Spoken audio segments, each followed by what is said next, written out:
อายุนำด้วยเลขห้าก็หรือว่ามากกว่านั้นแล้วก็ผ่านไปเราก็ดีใจเปลี่ยนสงกรานต์เปลี่ยนอะไรต่างๆแล้วก็เราแก่ไป1 ปีตอนนี้ก็แก่เข้าไปเนี่ยเรามาไล่ดูแล้วเราก็แก่ไปจริงๆด้วยนะอายุนำด้วยเลขห้าก็หรือว่ามากกว่านั้นก็หลายคนหลายท่านก็80เข้าไป70เข้าไปเจ้าคุณก็เกือบจะถึงละอีกปีเดียวก็จะ70ละนะแล้วเราก็แก่ไปนะใจเพราะว่ามันเหลือน้อยไปทุกวันทุกปีแล้วเสร็จเรียบร้อยก็ถึงจอดจุดจบจนได้นะเรื่องมากกว่านั้นแล้วก็สิ่งที่เราก็เพื่อนเรารอบข้างก็ไปทีละคน2 คนส่วนมากคนที่แก่กว่าเราเป็นพวกพี่ๆก็ไปทีละคน2 คนคนรุ่นเราคราวเดียวกันเดี๋ยวก็คนนั้นไปคนนี้ไปหรือบางทีรุ่นน้องเราก็ไปเพราะนั้นไปแล้วก็เราก็จะเป็นต้องไปนึกถึงความดีของเขานึกถึงเห็นอกเห็นใจญาติเขาติลูกเต้าเหล่าหลานเขาก็ไปให้กำลังอกกำลังใจให้ความอบอุ่นใจนะเนี่ยเขาเรียกว่านึกถึงผู้ตายเห็นใจเจ้าภาพก็ต้องไปวันนี้เป็นวันของเขาวันหน้าก็เป็นของเราถ้าเราไม่ไปของเขาเป็นไปของเขาแต่งานของเราก็ลูกหลานก็ไม่มีใครให้เกียรติมาดังนั้นเราก็ทำให้ลูกหลานเหงาได้เหมือนกันเพราะฉะนั้นต้องขยันไปร่วมงานการเผาศพพบกันบ่อยตอนอาหารที่อร่อยเนี่ยเมื่อก่อนฉันอะไรหรือกินอะไรมันก็อร่อยไปทุกอย่างปัจจุบันนี้บางครั้งเพิ่งพูดกันเมื่อตอนหัวค่ำเนี่ยคุยกันกับคุณพี่มหาสมบูรณ์คุณลุงละอายุเลย60ก็ไปหมดละเมื่อก่อนเราเคยอยู่ด้วยกันที่กรุงเทพมหานครคุณพี่มหาสมบูรณ์นั่นเขาอยู่ที่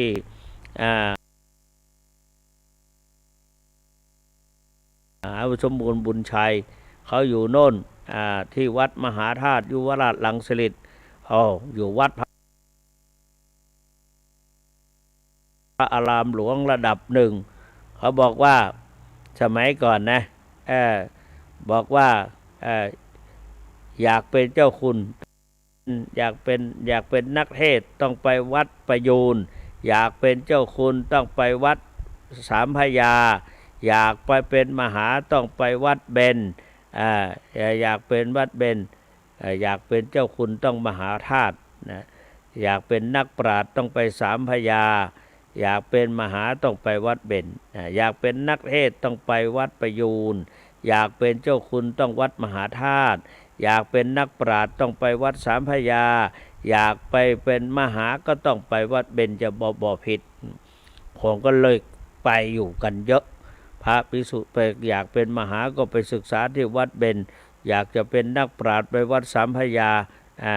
อยากเป็นเจ้าคุณต้องไปวัดมหาธาตุอยากเป็นนักเทศต้องไปวัดประยุรวงศาวาสทุกวันเนี่ยเขาก็ยังมีการ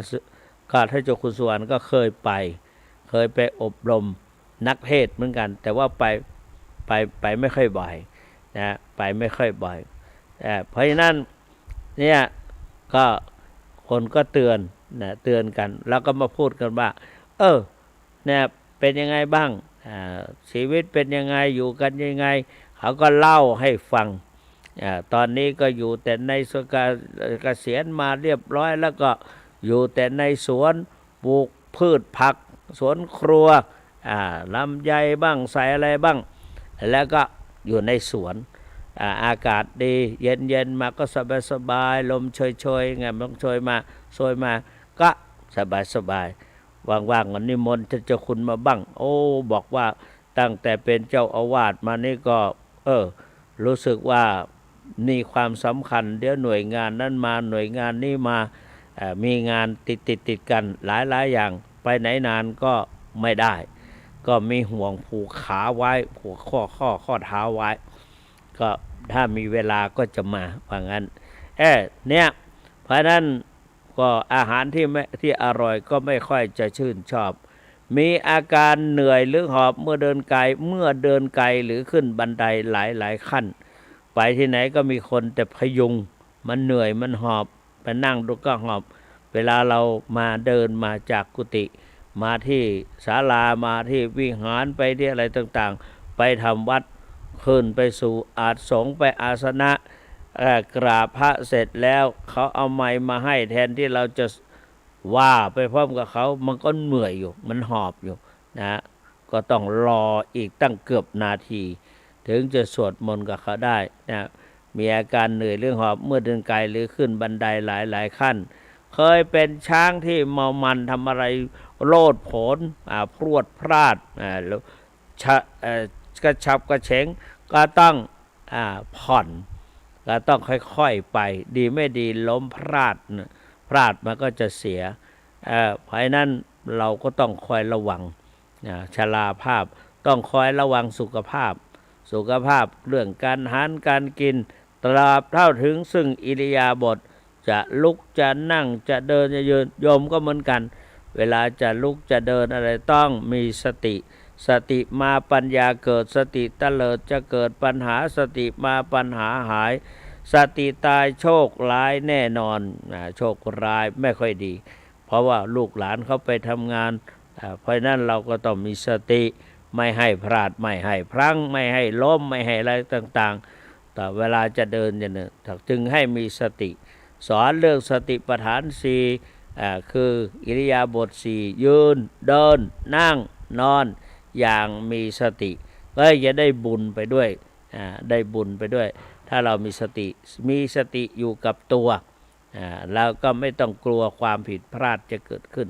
เพราะนั้นนี่แหละต้องคอยระวังสุขภาพตราบเท่าถึงซึ่งอิริยาบถแล้วเขาถามเองว่าแล้วจะทำยังไงเนี่ยเวลาแก่ๆนี่มีเราอายุเยอะแล้วเราจะทำมี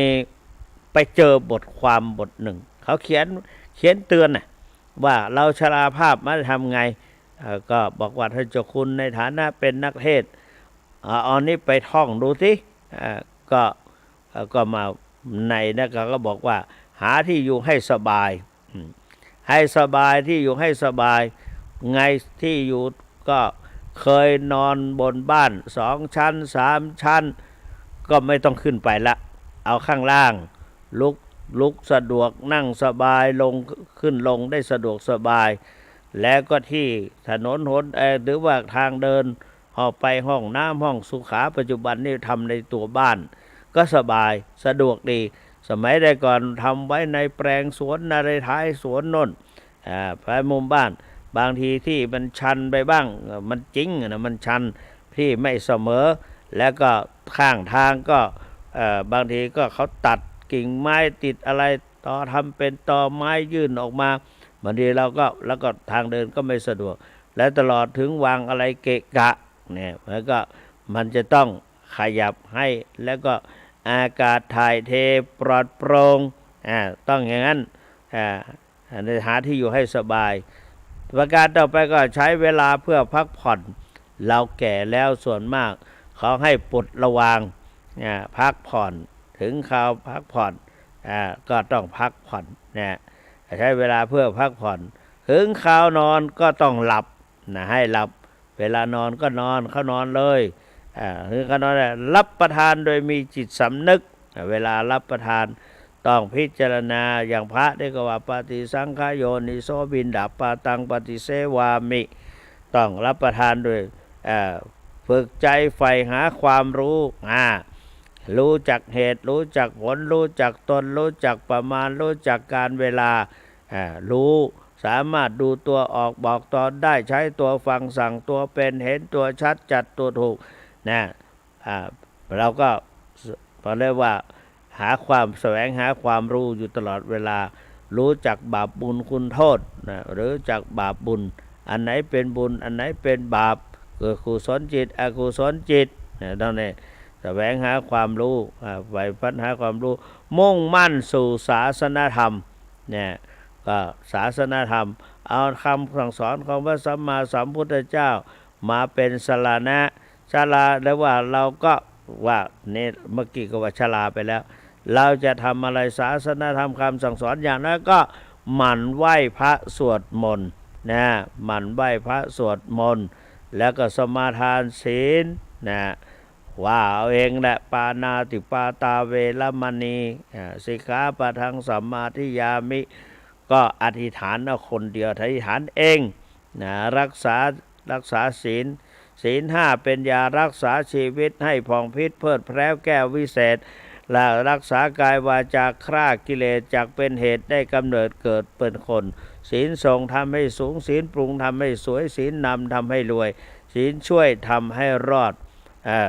การมีศีลห้านี่ดีเขาถามว่าอยากจะฟังให้ท่านเจ้าคุณบอกศีลห้าไม่ต้องพูดเป็นภาษาบาลีฟังไม่รู้เรื่องขอให้เอาเป็นภาษาไทยก็เลยบอกไปว่าอยู่ร่วมกันด้วยไมตรียินดีในสิทธิของตนไม่สับสนเรื่องประเวณีเปล่งวจีโดยศีลสัตย์เคร่งครัดในความไม่ประมาทอยู่ร่วมกันด้วยไมตรียินดีในก็ไม่ฆ่ากันไม่เบียดกันมีความเมตตากรุณาต่อกันอันนี้เรียกว่าอยู่ร่วมกันด้วยไมตรียินดีในสิทธิของตนก็คือสัมมาชีพสัมมาอาชีวะเลี้ยงชีพในทางที่ชอบทุจริตยินดีไม่สับสนเรื่องประเวณีก็คือยินดีในคู่ครองของตนในคู่ครองของตนยินดีในคู่ครองให้เกียรติแก่กันและกันเพราะนั้นก็ยินดีในคู่ครองเพราะนั้นอยู่ร่วมดีนี่เป่งวจีสุศีลสัตย์คำพูดวาจีสุจริตพูดสิ่งที่ดีพูดความจริงพูดความจริงแล้วพูดสัจจะพูดสัจจะพูดความจริงพูดประกอบด้วยความพูดนั้นพูดดีมีสาระพูดเรียกว่าสัมมาวาจาสัมมาวาจาพูดวาจาอ่อนหวานพูดวาจาอ่อนหวานพูดประสานสามัคคีพูดดีมีสาระพูดวาจาอ่อนหวานพูดประสานสามัคคีพูดดีมีสาระนี่เราก็เรียกว่าสัมมาวาจาเจรจาชอบคือเว้นจากวจีทุจริตสี่ไม่พูดเท็จไม่พูดส่อเสียดไม่พูดคำหยาบไม่พูดเพ้อเจ้อพูดแต่สัจจะความจริงสัจจังเวอมตะวาจาความจริงเป็นสิ่งที่ไม่ตายเพราะนั้นนี่แหละก็มีวาจาอ่อนหวานเพราะนั้นศีลเนี่ยดีละเพราะนั้นบอกว่าพวกละหาที่อยู่ให้สบายใช้เวลาเพื่อพักผ่อนถึงข่าวนอนก็ให้รับประทานโดยมีจิตสำนึก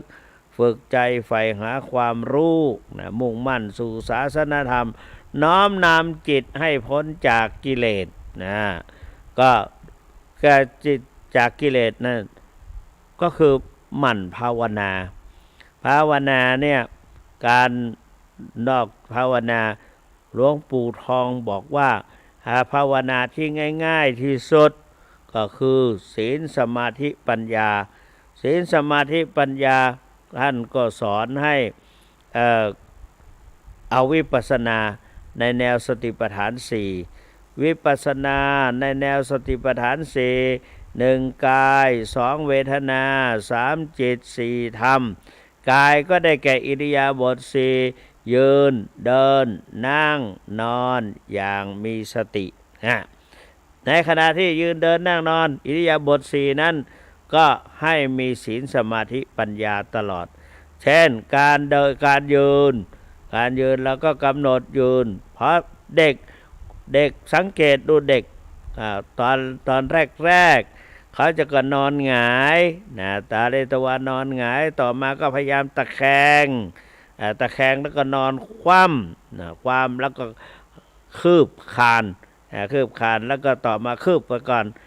ไปด้วยอกก่อนต่อจากนั้นก็เดินด้วยมือด้วยเข่าตนเองต้องพยายาม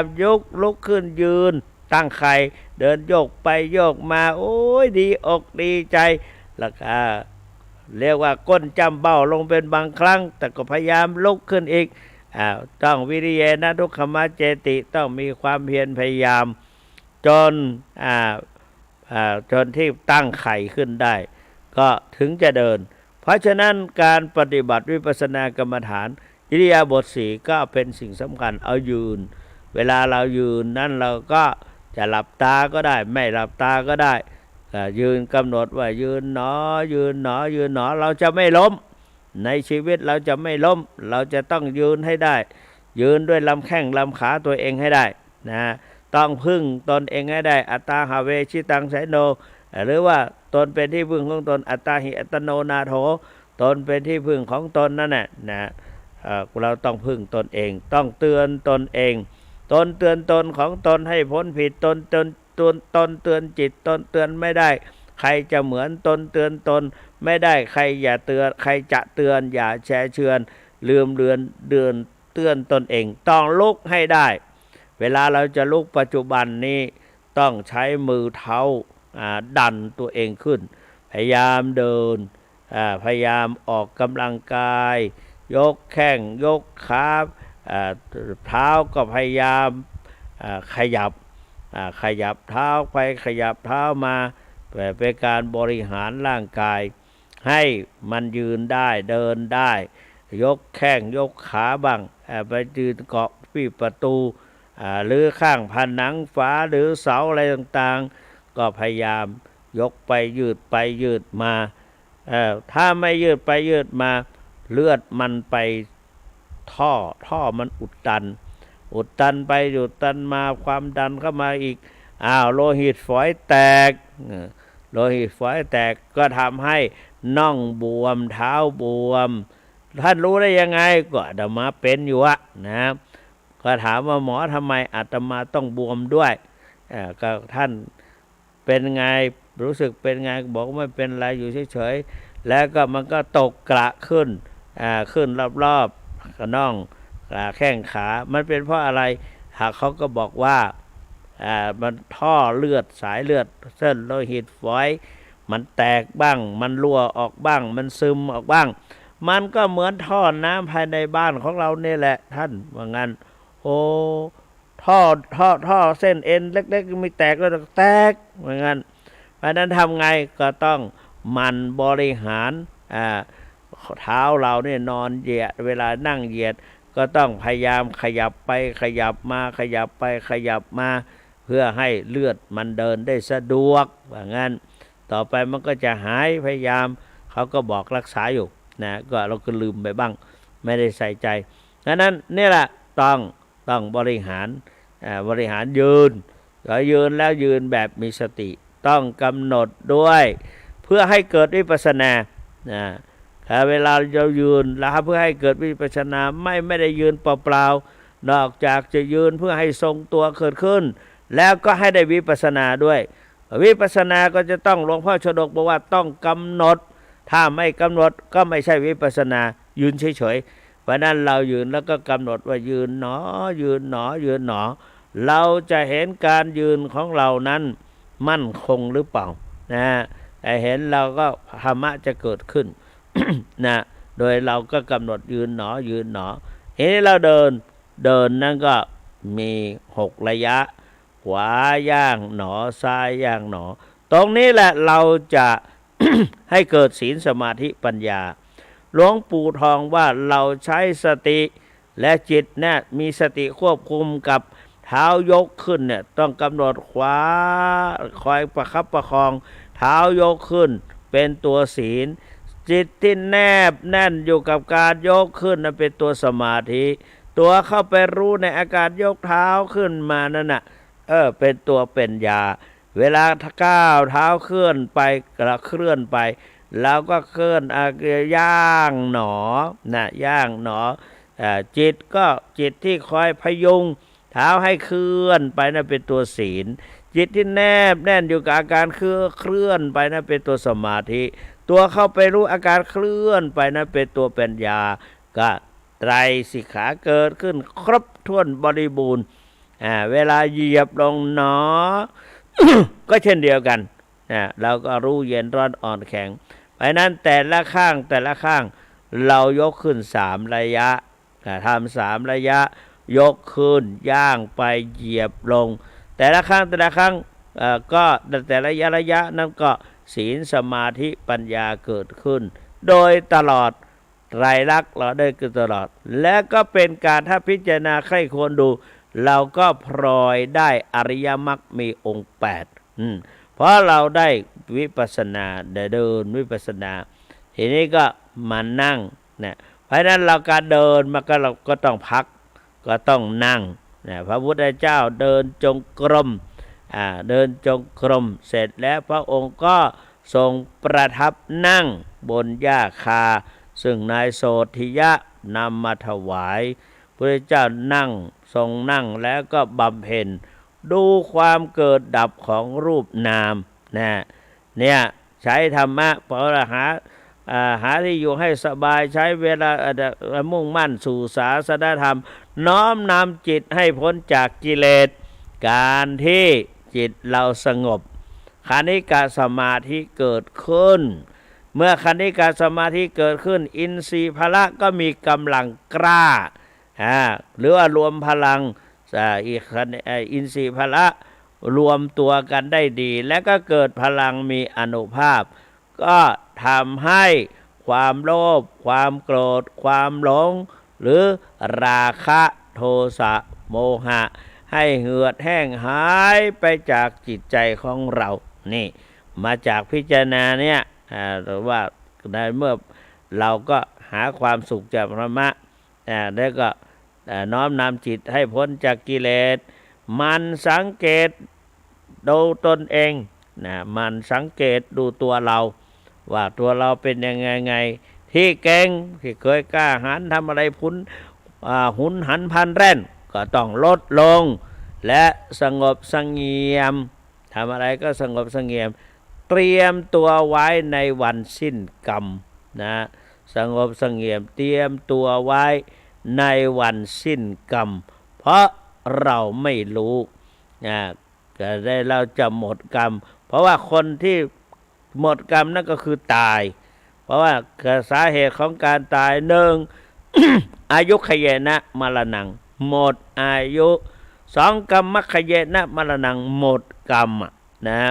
หมดกรรมหรือว่าปุญญขยนะมรณังหมดบุญและ3อุพยขยนะมรณังหมดทั้งกรรมหมดแล้วเนี่ยแล้วก็หรือว่าอุปเฉทะกรรมเมนะมรณังตายเพราะกรรมเข้าไปตัดรอนกรรมเข้าไปตัวกรรมจัดตัดรอนเนี่ยเพราะฉะนั้นเราท่านทั้งหลายพระพุทธเจ้าจึงสอนให้ว่าเรานั้นพิจารณาดูกรรมว่าสัตว์โลกย่อมเป็นไปตามกรรมพระพุทธเจ้าตรัสว่ากรรมมุนาวัตติโลโกสัตว์โลกย่อมเป็นไปตามกรรมตามกรรมนั้นเป็นตัวกำหนดรูปร่างชีวิตจิตใจภพภูมิ ตลอดถึงสติปัญญากรรมมาจากไหนก็เราเคยกระทำไว้ในอดีตชาติหรือก่อนเรียกว่าปุบกรรมเราคำกรรมกรรมุนาวัตติโลโกย่อมเป็นไปตามกรรมกรรมมัสสะโกมิเรามีกรรมเป็นของตัวกรรมทายาโทเป็นกรรมมีทายาทเป็นผู้รับผลของกรรมกรรมโยนิเป็นผู้มีกรรมเป็นกำเนิดกรรมพันธุเป็นผู้มีกรรมเป็นเผ่าพันธุ์กรรมปฏิสารโนเป็นผู้มีกรรมเป็นสารณะเป็นที่พึ่งพาอาศัยยังกรรมังกลิสามิทำกรรมใดไว้กัลยาณังวาปาปะกังวาดีหรือชั่วตัสสะทายาโทภวิสามิอยากเป็นผู้รับผลของกรรมนั้นเอวังอัมเหหิอภินหาปัจเจเวกิตพังควรพิจารณาทุกเนื่องอย่างนี้แหละว่ามนุษย์เราต้องเป็นไปตามกรรมเป็นไปตามกรรมเพราะนั้นเราก็เมื่ออายุย่างชราแล้วก็ต้องหาที่อยู่ให้สบายใช้เวลาเพื่อพักผ่อนถึงข่าวนอนก็ให้รับประทานโดยมีจิตสำนึกฝึกใจใฝ่หาความรู้มุ่งมั่นสู่ศาสนธรรมน้อมนำจิตให้พ้นจากกิเลส มันสังเกตดูตนเองที่เก่งก็งดเว้นและสงบเสงี่ยมเตรียมตัวในวันสิ้นกรรมมนุษย์เรานั้นเป็นไปตามกรรมมาพระพุทธเจ้าตรัสสอนให้เรามีศรัทธาคำว่ามีศรัทธาแปลว่าความเชื่ออะไรเชื่อกรรมเชื่อกรรมกรรมสะโกมหิเรามีกรรมเป็นของตัวที่ว่าไปแล้วเชื่อว่ากรรมกรรมนั้นมีอยู่กายกรรมวจีกรรมมโนกรรม3อย่างเป็นกุศลกรรมอกุศลกรรมสองอย่างเพราะนั้นเราก็ได้ทำการทำทุกอย่างทุกสิ่งทุกอย่างเป็นกรรมถ้ากรรมดีก็เป็นกุศลกรรมถ้ากรรมให้ไม่ดีไว้ก็เป็นอกุศลกรรมเพราะนั้นเราก็ต้องสั่งสมกรรมดีสั่งสมกรรมดีไว้ให้เยอะเพราะว่าชีวิตเราไม่แน่นอนพอมาพูดถึงเรื่องกรรมก็มีคนถามว่ากรรมนั้นจริงๆนั้นมีเท่าไหร่ก็เคยพูดอยู่เหมือนกันว่ากรรมนั้นมีอยู่12ชนิดแบ่งเป็นกรุ๊ปละ4ก็เป็น3กลุ่มด้วยกันเรียกว่ากรรมตามกรรมเรียกกรรมตามเรียกว่ากรรมที่แต่งมาตามชนิดของกรรมจะมีต่างกันโดยชนิดกรรม2โดยความหนักเบา3ตามกาลเวลา1ตามชนิด2ตามกาลเวลา3ตามความหนักเบาเนี่ยกรรมใน3กลุ่มแต่งตามชนิดนั้นมีอยู่4อย่างเรียกว่าชนกกรรมที่แต่งมาดีแต่งมาชั่วแต่งไม่ดีเรียกว่าชนกก็คือพ่อสิ่งที่ทำให้เกิดพ่อก็ดีก็เรียกว่าชนกกรรม2อุปถัมภกกรรมกรรมที่สนับสนุนทำดีกรรมดีก็สนับสนุนทำไม่ดีกรรมไม่ดีก็สนับสนุนอย่างนี้เป็นต้น3อุปีรกกรรมกรรมบีบคั้นถ้าเดิมนะเราตอนแรกเราก็ไม่ได้ทำอะไรสมมติอีกคนหนึ่งนะทำกรรมดีๆไว้ต่อมาไปทำไม่ดีมาก็กรรมไม่ดีนั่นก็บีบคั้นกรรมดีๆไปเหมือนกับน้ำ เหมือนกับน้ำคลองเทเวศคลองเทเวศกรุงเทพแล้วนะบางครั้งก็ใสอยู่มาเอาดำขุ่น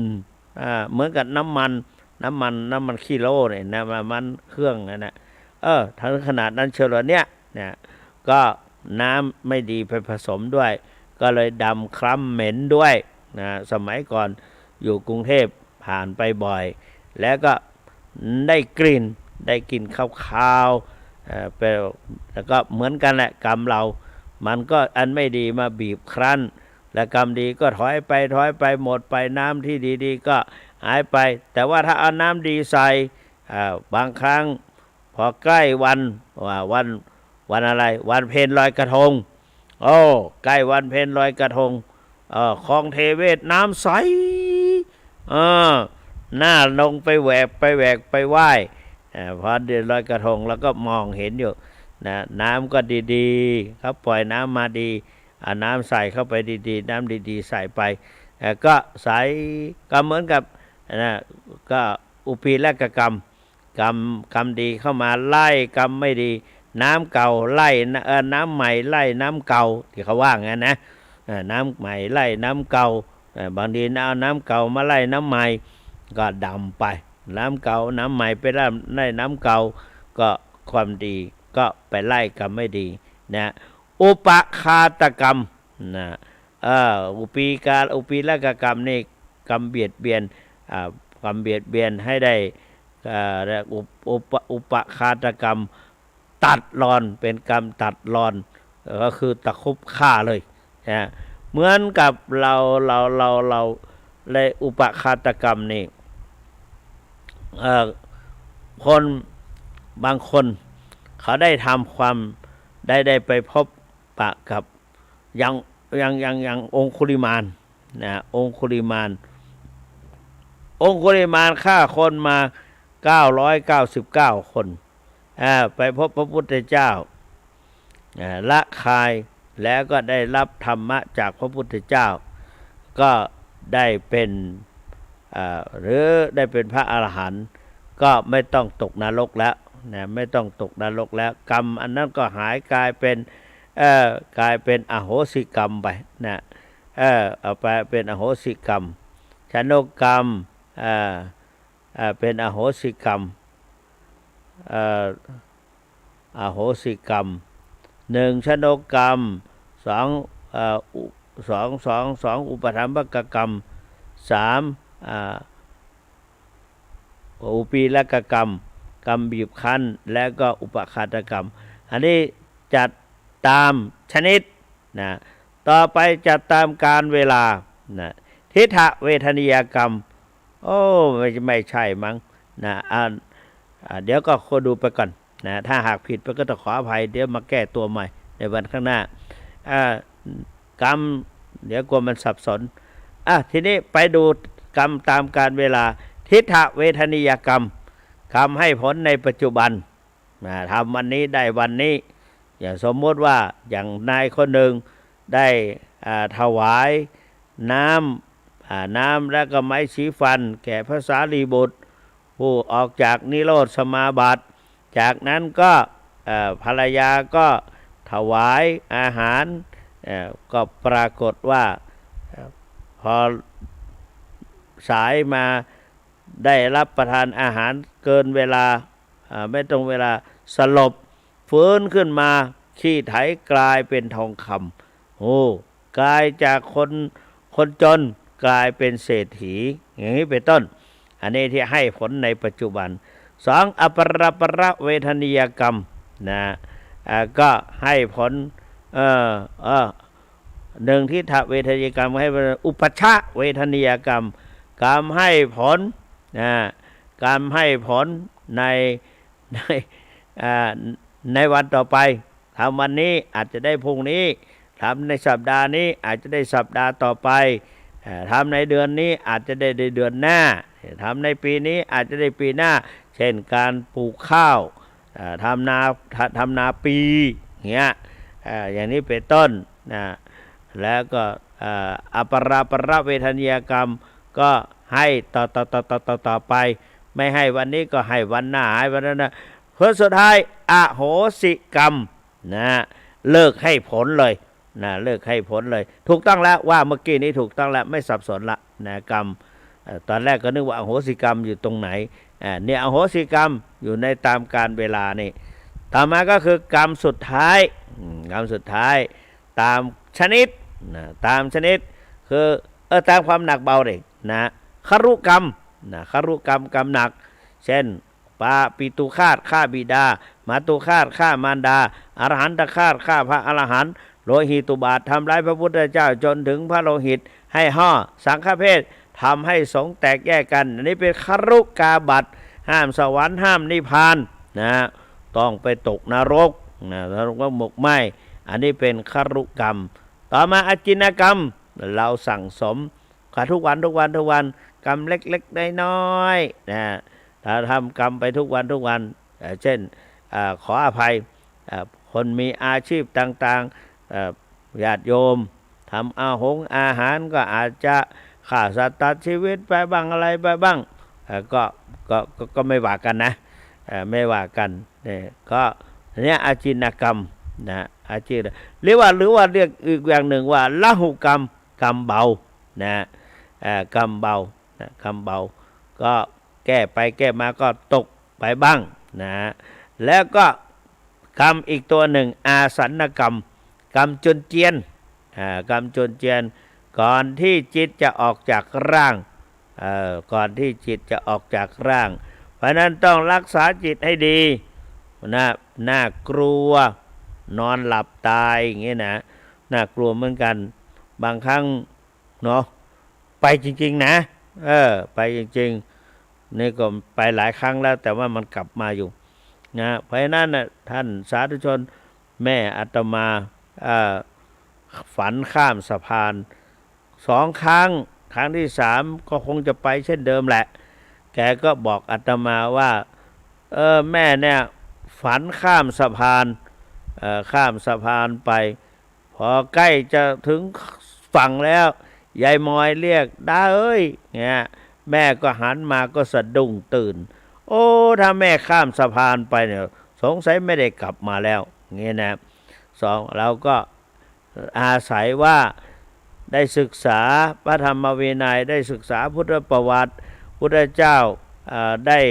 ทำเครื่องหมายให้ปรากฏตอนที่ก่อนที่พญามารจะมานิมนต์ให้ปรงพระชนมายุสังขารแต่พุทธเจ้าก็เดี๋ยวรอก่อนแล้วก็ทำให้พระอานนท์เห็นพระอาการต่างๆแต่พระอานนท์ลืมไม่ได้นิมนต์ผลสุดท้ายพุทธเจ้าก็นานเข้าก็ไม่นิมนต์ก็ไม่เป็นไรพญามารก็รบเร้าก็รับอาราธนาก็ปรงพระชนมายุสังขารแล้วก็เหตุเกิดสัจจันทร์นนท์มาทูลขอทีหลังนนท์เราทำเครื่องหมายให้ปรากฏทำนิมิตให้ปรากฏแก่เธอตั้งหลายครั้งหลายหนเธอไม่ใส่ใจเองนี่นนท์ก็เสียอกเสียใจร้องห่มร้องไห้นะเพราะว่าในการพระสงฆ์ปรับอาบัตินะไม่ได้นิมนต์พระพุทธเจ้าให้ทรงพระชนอยู่แล้วก็จนถึงปรงพระชนมายุสังขารเราก็เลยโยมแม่มาพูดอย่างนี้ได้พานดอกไม้มาก็บอกว่าโยมแม่อาตมาในฐานะลูกคนโตเป็นพระก็ยังทำอะไรไม่สำเร็จอยากจะให้ศึกษาพระธรรมวินัยสูงขึ้นไปอยากจะให้โยมแม่ได้โมทนาแม่อย่าเพิ่งไปไหนขอรับพานดอกไม้อายุต่อมาอีกไม่นานเท่าไหร่ปีหรือ2 ปีหรือว่าเดือนนึงแม่ก็พูดให้ฟังอีกตุ๊กแม่ฝันอีกแล้วเราก็ขอนิมนต์ขออาราธนาให้อยู่กับลูกกับเต้าเนี่ยมาอีกครั้งหนึ่งสงสัยไม่ไปเสียเลยเนี่ยเพราะนั้นเราก็อย่าประมาทหลวงปู่ทองว่าให้พยายามมีสติก่อนตายเขาบอกว่าเตรียมตัวก่อนตายเตรียมกายก่อนแต่งเตรียมน้ำก่อนฝนจะแล้งเตรียมแบงก์ก่อนจะออกเดินทางเพราะฉะนั้นในชีวิตของเราต้องเตรียมตัวเตรียมใจอยู่ตลอดตื่นตัวตื่นใจและอย่าประมาทพระพุทธเจ้าตรัสว่าอัปปมาเทนะสัมปาเททะท่านทั้งหลายจงอย่าประมาทว่าอย่าประมาทในชีวิตคือรักษาจิตให้ดีทำหน้าที่ให้ถูกต้อง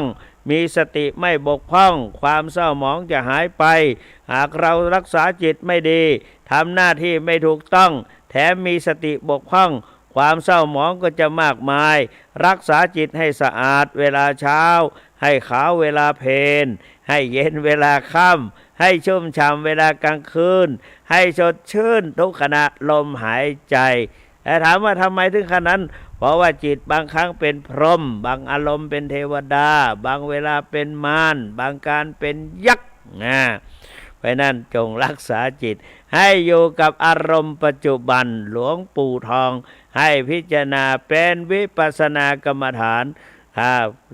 ให้อยู่กับปัจจุบันพองหนอยุบหนอนั่งหนอพองหนอยุบหนอนั่งหนอเวลาสภาวะเกิดขึ้นถ้าเป็นเห็นอะไรภาพปรากฏก็เห็นหนอได้ยินก็ได้ยินหนอเวลาเย็นร้อนอ่อนแข็งมาก็ปวดหนอหรือเย็นหนอร้อนหนอมดไต่ไล่ตอมก็คันหนอนี่พยายามพิจารณากรรมฐานภาวนาพิจารณากรรมฐานภาวนาอยู่กับกรรมฐานภาวนามีสติอยู่กับตัวอยู่สติดีสติมั่นคงเพราะการปฏิบัตินั้นจะได้อะไรได้สติได้สุขติได้อุปนิสัยได้อินทรีย์พละนี่พอมาพูดถึงตอนนี้จะเปิดโอกาสให้พุทธศาสนิกชนคนผู้สนใจทั้งหลายได้คุยกับท่านเจ้าคุณ0817830215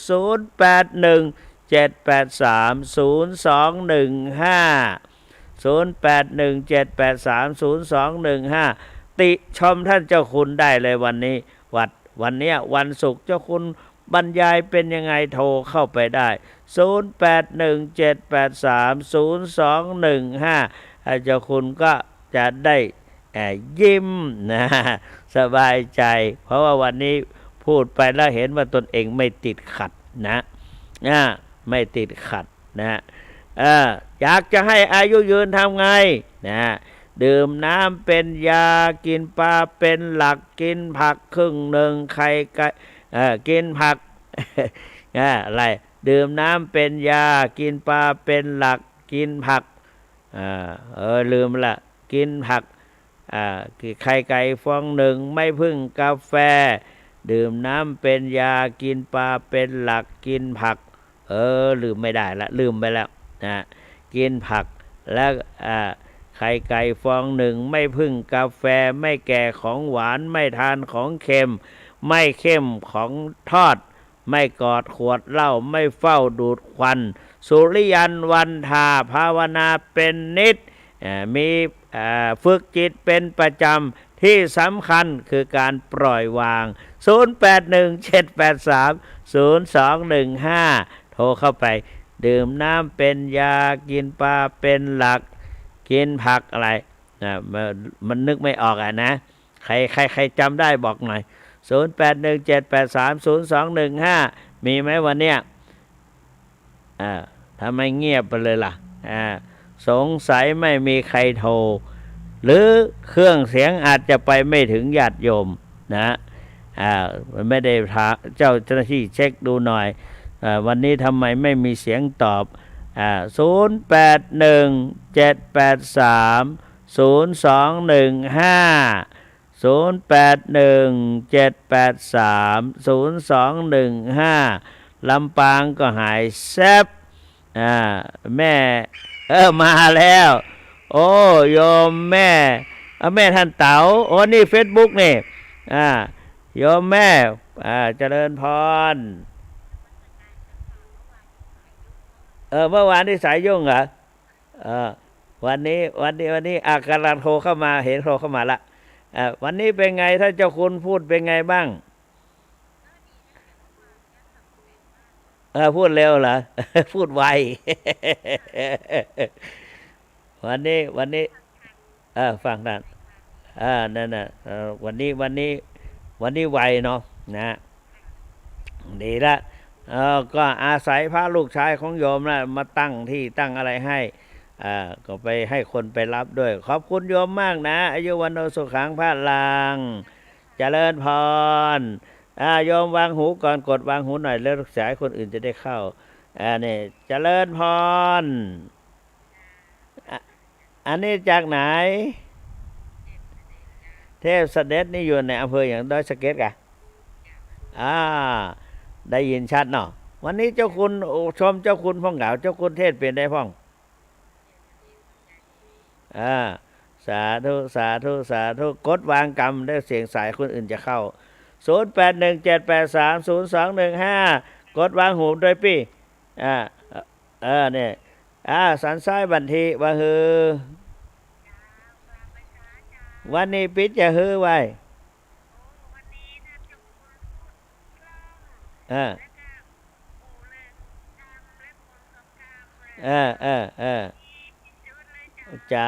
ธุขอบคุณจัดหลาย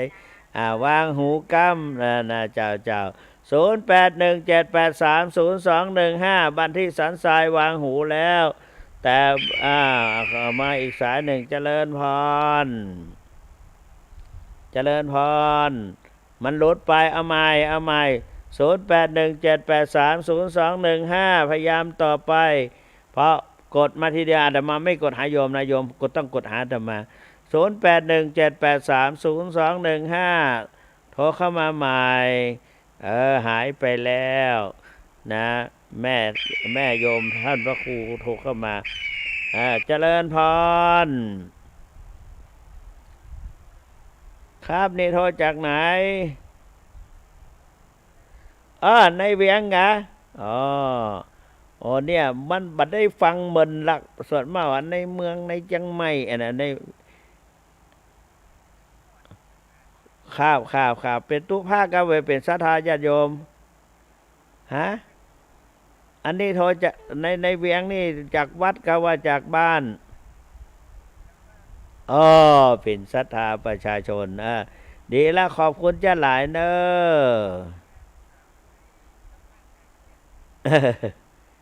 เออดีละขอบคุณจ้าหลายเนอ0817830215โทรเข้ามาเลย0817830215วันนี้วันศุกร์คืนวันศุกร์0817830215ไผ่ที่ยังไม่ได้กดเตื้อสายน้ำไม่เคยคอยท่าการเวลาไม่เคยคอยใครเพราะนั้นเวลาผ่านไปโทรเข้ามาแถมไผ่แถมดักไปแล้ว081เหลือแถม5นาที0817830215 เวลาเจ้าคุณบ่เปิดก็บอกว่าบ่เปิดสายเปิดแล้วโทรเข้ามาหน่อยลำปางไปได้เมืองปานกูเตือนลำปางนักน่ะเจริญพรค้านี่ที่ไหนอันนี้ภูคาเนาะเนี่ยภูคาเขาจำมาแล้วแต่ประจำเสียงได้ละ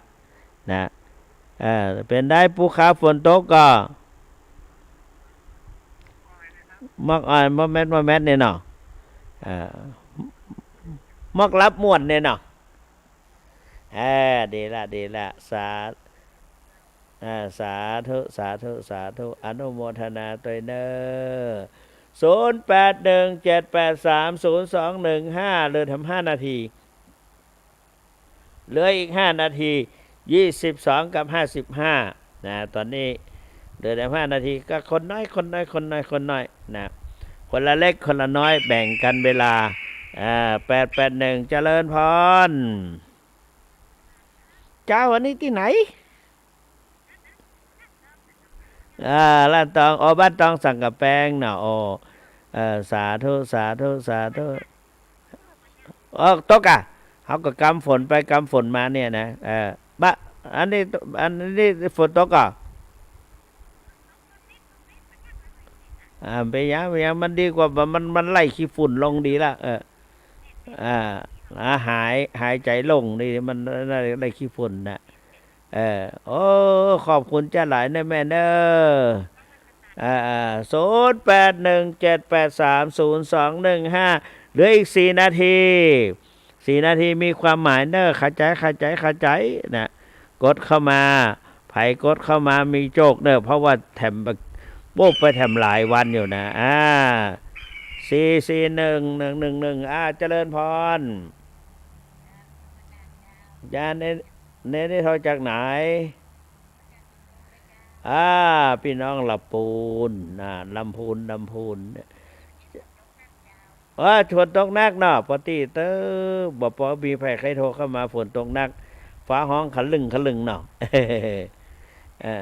เนี่ยดีละฝนตกนี่อย่าไปฟังอาบน้ำอาบอย่างเด้อมันก็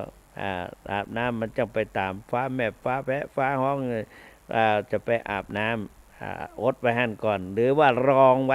ใส่ภาชนะอาบก็ดีเหมือนกันนะขอบคุณจ้าหลายเนอะอายุวันโนสุขังพลัง0817830215กดเข้าไปหาท่านเจ้าคุณหน่อยเหลือแถม2นาที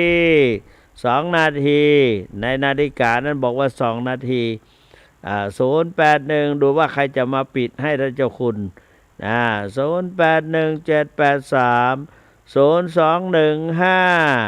หรือว่าไม่มีใครแล้วนะกดเข้าไปหน่อยวันนี้ตังกอสเลียมหายไปตังแม่ยังก็อยู่ที่ปะคอยใต้วันนี้หายไปแล้วก็เจียงอภัยเวียงป่าเป้าหายไปนะแล้วก็ที่แน่ๆก็คือลำปางนะลำปางเมืองปานหายไปนะบ้านหลวงปานหายไปก็ว่าเป็นอย่างนะบางทีก็สถานีก็เป็นเหตุทำเหลืออีกนาที1นาที 0817830215